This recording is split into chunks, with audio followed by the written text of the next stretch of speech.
ভেঙে পড়ছে, পাহাড়গুলো ধ্বনিত হচ্ছে, গোটা বিশ্বব্যাপী বিকট আওয়াজ। পৃথিবীর যখন ঠিক এইরকম অবস্থা, আল্লাহ তাআলা ইসরাফিলকে বলবে, ইসরাফিল, 3টা ফুৎকার দেওয়ার জন্য তোকে তৈরি করেছি, এবার দ্বিতীয় ফুৎকারটা দে। তাকে ফুৎকার দিতে হবে মোট কয়টা? আরো জোরে বলেন। সে কেবল একটা দিয়েছে, এবার দ্বিতীয় ফুৎকার দিবে।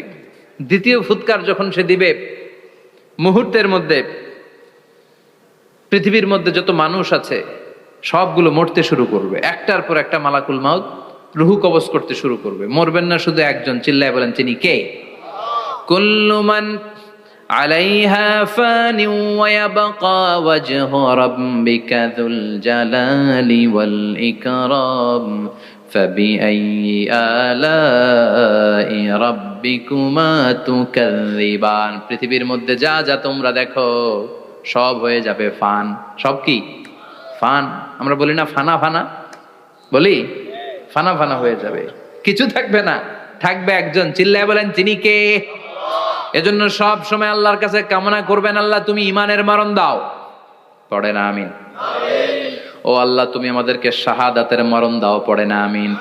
আমাকে শহীদ করে সেই মিছিলে শামিল করে নিও, যে মিছিলের নেতা মীরে হামজা কোবায়েবে খাব্বাব আল্লাহর কাছে ছিল অতি প্রিয়, শামিল করে নিও, আমাকে শহীদ করে সেই মিছিলে শামিল করে নিও। পড়েন আমিন? বিশ্বনবী বলেন, শাহাদাতের তামান্না নিয়ে যদি, অন্তরে শাহাদাতের ইচ্ছা নিয়ে যদি, শাহাদাতের তামান্না নিয়ে যদি কেউ বিছানার মধ্যে ডায়রিয়া রোগে আক্রান্ত হয়েও মারা যায়, হার্ট অ্যাটাক করেও মারা যায়, স্ট্রোক করেও যদি মারা যায়, কিন্তু অন্তরে যদি শাহাদাতের তামান্না থাকে, কিয়ামতের ময়দানে শহীদদের সাথে তারে দাঁড় করাবে কে? ঈমানের পথে অবিচল থেকে আমার মরণ যেন হয়। পড়েন আমিন? আমার সাথে সাথে বলেন, ঈমানের পথে অবিচল থেকে আমার মরণ যেন হয়, তোমারই কাছে মিনতি আমার, তোমারই কাছে মিনতি আমার, মহামহিম দয়াময়, ঈমানের পথে অবিচল থেকে আমার মরণ যেন হয়। পড়ে না আমিন? ঈমানের মৃত্যু এক, আল্লাহ ছাড়া কেউ দিতে পারে না। শাহাদাতের মৃত্যু আল্লাহ ছাড়া কেউ দিতে পারে না। এজন্য আখের যদি ভালো হয়, সব ভালো তার, শেষ ভালো যার। বিশ্বনবী দোয়া করতেন, আল্লাহুম্মা রযুকনা হুসনাল খাওয়াতিম, আল্লাহুম্মা রযুকনা হুসনাল খাওয়াতিম। প্রতিদিন সব সময় নামাজের পরে পড়বেন, আল্লাহুম্মা রযুকনা হুসনাল খাওয়াতিম, আল্লাহুম্মা রযুকনা হুসনাল খাওয়াতিম। আল্লাহ আমাদের শেষটাকে ভালো করো, আমাদের শেষটাকে তুমি ঈমানের উপর করো। পড়েন আমিন? অনেক আল্লাহওয়ালা নামাজি শেষ জীবনে মুরতাদ হয়ে যায়, নাস্তিক হয়ে যায়, আছে না নাই? মুফাসসির ইসলামের নাম শুনছেন? অনেক ইসলামের বয়ান দিত লোকটা শুরু থেকে আমি তাকে চিনতাম। অনেক ইসলামের বয়ান করতো, ইসলামের পক্ষে এসে অনলাইনে কথা বলতো। আস্তে আস্তে আস্তে আস্তে নাস্তিক হয়ে গেছে। এজন্য বিশ্বনবী বলতেন, আল্লাহুম্মা রযুকনা হুসনাল খাওয়াতিম, আল্লাহ শেষটা আমার ভালো করো, আমার শেষটা যেন কালিমাতুত তাইয়্যিবা লা ইলাহা ইল্লাল্লাহর উপর হয়, আমার শেষটা যেন ঈমানের উপর হয়। পড়েন আমিন? এক সাহাবা জিহাদের ময়দানে, বুখারীর বর্ণনা, যুদ্ধের ময়দানে সে সামনে যাই পাচ্ছে, লা তাজিদু শাযযা ওয়ালা ফাযযা ইল্লা ইয়াকতুলু বিসাইফি, বিশাল তলোয়ার নিয়ে আল্লাহু আকবার বলে বলে কাফের আর মুশরিকের বাচ্চাগুলোরে কচুকাটা করছে। সাহাবী লুকিয়ে লুকিয়ে তার পিছু নিল। দেখলো যুদ্ধ করতে করতে জিহাদের ময়দানে শত্রুদের মাঝখানে ঘাটির ভেতরে সে মারতে মারতে চলে গিয়েছে। মারতে মারতে কাফেরদের মাঝখানে এমন জায়গায় চলে গিয়েছে, চারদিক থেকে কাফেররা তাকে ঘেরাও দিয়ে ফেলেছে। এবার আর সে পারে না, দীর্ঘ সময় যুদ্ধ করতে করতে এবার ক্লান্ত শ্রান্ত, এবার নিজেও মারে আবার মাইরও খায়। মারে বাবার মাইরও খায়, খেতে খেতে হঠাৎ এক কাফেরের তলোয়ারের আঘাত তার ডান হাত নাই, এক কোপে ডান হাতটা জমিনে পড়ে গিয়েছে, ফিনকে দিয়ে রক্ত, ব্লিডিং হতে হতে, রক্তপাত হতে হতে সাহাবী নিস্তেজ, আর পারে না, আর সহ্য করতে পারে না, শাহাদাতের জন্য অল্প একটু দেরি। এই অল্প একটু দেরি সাহাবীর আর সহ্য হয় নাই। ওই সাহাবী নিজের তলোয়ারটা জমিনের মধ্যে গেড়ে তলোয়ারের উপরে ঝাঁপিয়ে পড়েছে, তলোয়ারের এক মাথা পেটের এইখান দিয়ে ঢুকে পিঠের ওই পাশ দিয়ে বের হয়েছে। যে সাহাবী পেছন থেকে ফলো করেছে সে বলে আশহাদু আন্না মুহাম্মাদ রাসূলুল্লাহ, আল্লাহু আকবার। দৌড়ে এসে নবীর কাছে বলে, ও নবী, আপনি যে নবী, শেষ নবী, আখিরি জামানার পয়গম্বর, আপনি যে বিশ্ব নবী, কোনো সন্দেহ নাই। আমি নিজ চোখে চাক্ষুষ দেখে এসেছি আপনার ওই সাহাবা আত্মহত্যা করে দুনিয়া থেকে বিদায় হয়েছে। এজন্য শেষটা কার, শেষটা কিভাবে যায় আমরা জানি। এজন্য আল্লাহর কাছে আমরা ফরিয়াদ করি আমাদের মৃত্যু যেন ঈমানের মৃত্যু হয়। আমিন পড়েন, আর জোরে পড়েন আমিন। দ্বিতীয় ফুৎকার দেওয়ার সাথে সাথে আল্লাহ মালাকুল মাউতকে বলবে, ও মালাকুল মাউত, পৃথিবীর সব মানুষগুলোর রুহু কবজ কর। সব মানুষের রুহু কবজ হয়ে যাবে, সব জিনদের রুহু কবজ কর, সব জিনদেরও রুহু কবজ হয়ে যাবে। এবার সব ফেরেশতাদের রুহু কবজ কর, সব ফেরেশতাদের রুহু কবজ হয়ে যাবে। আল্লাহ বলবেন আখবিরনি মাইয়াবকা, আর কে কে বেঁচে আছে বল। মালাকুল মউত বলবে, আল্লাহ মানুষগুলো সব শেষ, জিনগুলো শেষ, ফেরেশতাগুলো শেষ, শুধুমাত্র 4 জন বড় বড় ফেরেশতা এখনো মরে নাই। আল্লাহ বলবে, যা জিব্রাইল, মিকাইল, ইসরাফিল, যে ইসরাফিলের ফুৎকারে কিয়ামত হয়েছে, ওই ইসরাফিলকেও শেষ করে ফেল। জিব্রাইল, ইসরাফিল, মিকাইল সব শেষ। এবার মহাবিশ্বে কেউ নাই। আল্লাহ বলবেন আখবিরনি মাইয়াবকা, ও মালাকুল মাউত আজরাইল, এবার কে আছে? কয় কেউ নাই, সব শেষ। কেউ আছে? কেউ নাই, সব শেষ। আছে শুধু আল্লাহ আর মালাকুল মাউত, ঠিক কি না? আল্লাহ বলবে আখবিরনি মাইয়াবকা, ও মালাকুল মাউত আমারে বল কে আছে? কয় আমি আছি। কয় তুই মর। আমি আছি, আমি। আল্লাহ বলবে তাহলে এবার তুই মর। তুই মর শোনার সাথে সাথে মালাকুল মাউতের কাঁপুনি ছুটে যাবে, খিচুনি ছুটে যাবে, ভয় ভয়ে খিচুনি ছুটে যাবে, কারণ মৃত্যুটা তো সে দেখেছে। দুইটা সিস্টেমে মালাকুল মাউত রূহ কবজ করে। আপনারা যারা আল্লাহওয়ালা, আপনাদের মাথার সামনে এসে একটা যুবক, সুশ্রী, যত সুন্দর হতে পারে একজন মানুষ, এরকম একজন মানুষের চেহারায় আসবে আপনাদের কাছে, এসে সুগন্ধি পারফিউম মাখা সাদা ধবধবে কাপড় পরে এসে আপনার শিওরে বসবে, এসে খুবই বিনয়ের সাথে ভদ্রতার সাথে বলবে, ইয়া আইয়াতুহান নাফসুল মুতমাইন্না, ইয়া আইয়াতুহান নাফসুল মুতমাইন্না, ইয়া আইয়াতুহান নাফসুত তাইয়্যিবা, হে পবিত্র আত্মা বেরোয় আয়। বলার সাথে সাথে আপনার রুহুটা স্মুথলি বেরোয় যাবে। ইয়াতি বিহানুত মিন হানুতিল জান্নাহ, কাফান মিন আকফানিল জান্নাহ, জান্নাতের হানুতে করে কাফনের মধ্যে পেঁচিয়ে আপনার রুহুটারে মালাকুল মাউত ইল্লিনে নিয়ে যাবে। আল্লাহ আমাদের সবার নসিবে এই ঘটনা তুমি জারি করে দিও, আমিন।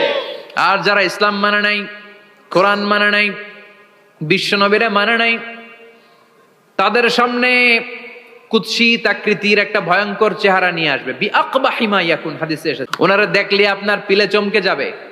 ভয়ঙ্কর দুর্গন্ধযুক্ত কালো একটা ড্রেস পরে আপনার সামনে এসে এমন ত্রাস সৃষ্টি করে বসবে, ওইটা দেখলে অবস্থা খারাপ।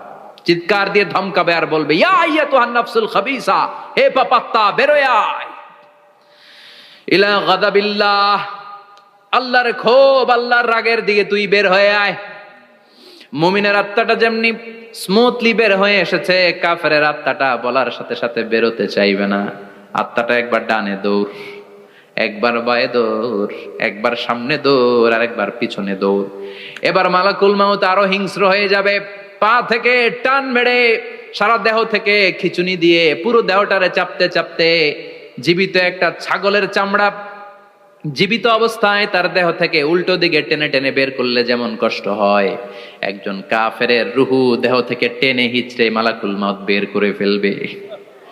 এজন্য আল্লাহর কাছে আমরা চাই, ঈমানের পথে অবিচল থেকে আমার মরণ যেন হয়। প্রতিদিন পড়বেন এটা দোয়া। ঈমানের পথে থেকে যেন আমাদের মৃত্যু হয়, পড়েন আমিন।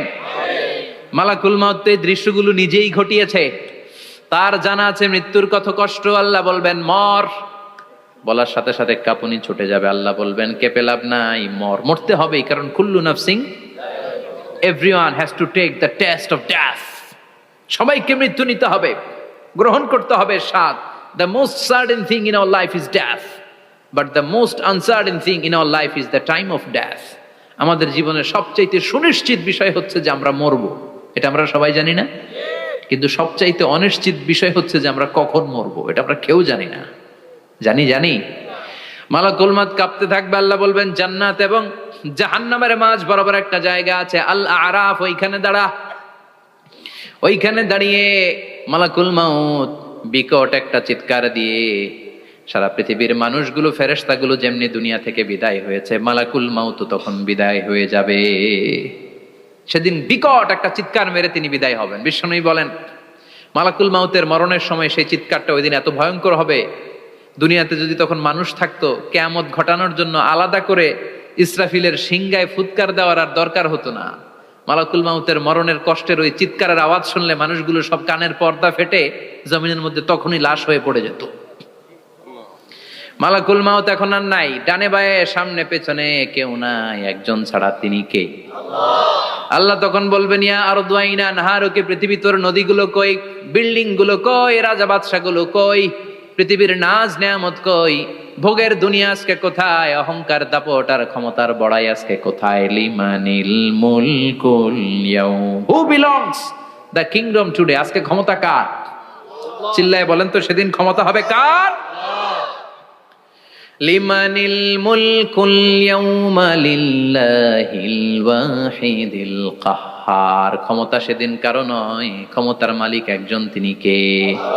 সব ক্ষমতার মালিক আল্লাহ, কেউ নাই, সব মরে গেছে। এভাবে যে কত হাজার কোটি বছর আল্লাহ একা থাকবেন এটা আল্লাহ জানেন, আমরা কেউ জানি? ইসরাফিলকে আল্লাহ বানিয়েছিলেন সিংহায় 3টা ফুৎকার দেওয়ার জন্য, চিৎকার করে বলতে হবে কয়টা? দিছে কয়টা? বাকি আছে কয়টা? এবার রব্বুল আলামিন ইসরাফিলকে জীবিত করবেন, জীবিত করে বলবেন তাড়াতাড়ি 3য় ফুৎকার দিয়ে তোর ডিউটি শেষ কর। সুবহানাল্লাহ পড়েন। ইসরাফিল এবার 3য় ফুৎকার দিবে। 3য় ফুৎকার দেওয়ার সাথে সাথেই পৃথিবীর বিভিন্ন প্রান্ত থেকে, মহাবিশ্বের বিভিন্ন প্রান্ত থেকে মানুষের জিনগুলো দাঁড়াতে শুরু করবে। বিমান দুর্ঘটনায় যারা মারা গিয়েছে, ছাই হয়েছে, ছাই থেকে উঠে দাঁড়াবে। তিমি মাছের খাবার হয়ে সাগরের মধ্যে মিশে গিয়েছিল, সাগর থেকে দাঁড়াতে শুরু করবে। পাহাড়ের মধ্যে যারা মারা গিয়েছে, পাহাড় থেকে উঠবে। হিন্দুদের শ্মশানের মধ্যে যেখানে লাশ পোড়ানো হতো, ওখান থেকে দাঁড়াবে। মানুষগুলো কবর থেকে উঠবে, যে যেখানে মারা গিয়েছে সেখান থেকে দাঁড়াবে। মিনহা খালাকনাকুম ওয়া ফিহা নুঈদুকুম ওয়া মিনহা নুখরিজুকুম তারাতান উখরা, মাটি থেকে বানালাম, মাটির কবরে পাঠালাম, আবার মাটির কবর থেকে দাঁড় করায় দিবে কে? মানুষগুলো দাঁড়াবে।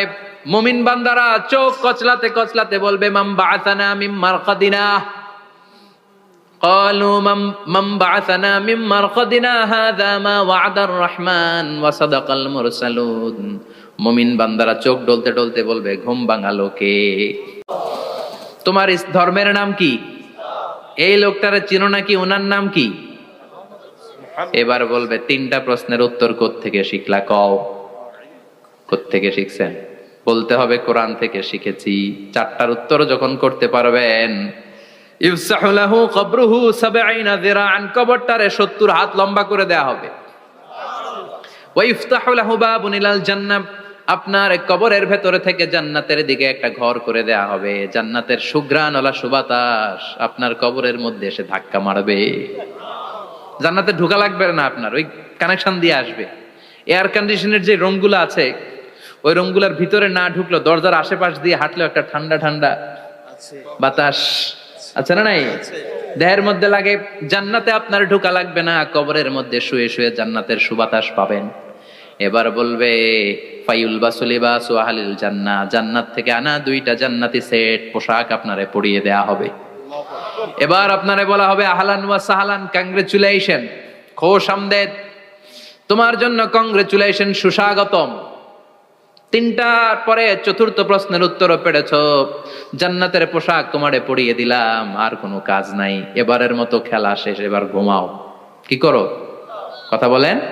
ঘুমাও। নাম কান্নাউমিল আরুস, বাসর রাতে বর যেমনি কনেকে নিয়ে শান্তির ঘুম দেয়, এরকম ঘুম দাও। তোমার ঘুম কেউ ভাঙাতে পারবে না ইসরাফিলের 3 নাম্বার ফুৎকার ছাড়া। সুবহানাল্লাহ পড়বেন না? সেই ঘুম ভেঙে যাবে, চোখ ডলতে ডলতে বলবে মান বাআসানা মিন মারকাদিনা হাযা মা ওয়া'দার রহমান ওয়া সাদাকাল মুরসালুন। চোখ ডলতে ডলতে বলবে, কে আমাদের ঘুম ভাঙালো? ফেরেশতারা বলবে হাযা মা ওয়া'দার রহমান, এটা সেই দিন যে দিনের ওয়াদা দিয়েছে কে? আল্লাহ। আজকের দিনটা হলো ফাইনাল দিন, আজকের খেলাটা হবে ফাইনাল খেলা, দ্য ফাইনাল ডে। আজকে বিচারের দিন। ওই যে শুনছিলা জাররা জাররা বিচার হবে, ওই বিচার আজকে অনুষ্ঠিত হবে। পৃথিবীর বুকে যে বিচারগুলো হয় নাই সেদিন ওই বিচারগুলো করবে কে? আল্লাহ। পৃথিবীর বুকে যে ধর্ষণের বিচার হয় নাই ওই দিন ওই ধর্ষণের বিচার আছে না নাই? পৃথিবীর বুকে যে অন্যায় ভাবে